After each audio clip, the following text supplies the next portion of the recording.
Hi everyone, today we're going to dive into an important concept called the pigeonhole principle. This principle is a simple yet profound idea that finds applications in various fields from math to computer science. So what is the pigeonhole principle? At its core, it's a basic counting principle that asserts that if you try to distribute a certain number of items into a smaller number of containers, at least one container must contain more than one item. Now let's visualize this with a simple example. So let's look at these 7 colored dots. Let's call them N pigeons. And we have these buckets. We'll call them M pigeonholes.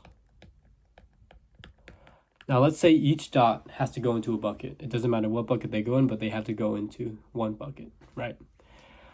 If we want to spread them out as much as we can, we'll assign each dot to a different bucket. However, right, there are 7 dots and 5 buckets. You see green and violet over here. Because purple through red have already chosen all of the 5 buckets, one of the buckets is going to have more than one dot in it. So no matter what we match green or violet to, it's going to be a bucket that already has another dot in it. And that's the basis of the pigeonhole principle. If you have N pigeons and M pigeonholes, where N is greater than M, in this case 7 is greater than 5, you're attempting to place each pigeon into a pigeonhole. And if you have more pigeon than pigeonholes, there must be at least one pigeonhole with more than one pigeon. It's like trying to fit 7 pigeons into 5 pigeonholes. At least one pigeonhole must have more than one pigeon. Let's look at another example. So say we have 4 suits in a deck of cards, and we pick 5 cards at random.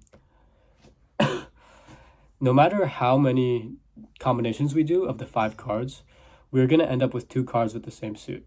Here's why. Say the 4 cards we pick first are all spread out. This is the most optimal situation where we have 4 of spades, we have 7 of clubs, king of hearts, and jack of diamonds. We are able to spread it out from 4 cards to 4 suits. However, once we introduce that 5th card, no matter what, it's going to map to one of these 4 suits because a card has to have a suit.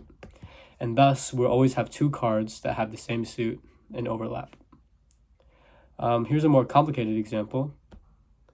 Given a list of random digits, how many digits do we need to make sure at least 2 begin with the same first digit and digits do not start with 0? So the first thing we want to know is how many pigeons do we have and how many pigeonholes do we have? So first let's look at pigeons. So we are given n random numbers. And then for pigeonholes, we say we want at least 2 to begin with the same first digit. So we're going to say there are m possible first digits. So here, the n random numbers will each have a possible first digit, and those are the pigeonholes for this problem. So if there are m possible first digits, let's see how many we can have. The problem says digits do not start with 0, so pigeonholes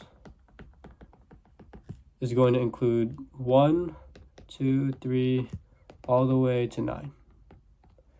So the cardinality of pigeonholes is going to equal 9. So there are 9 possible pigeonholes, 9 possible buckets for each number to go into.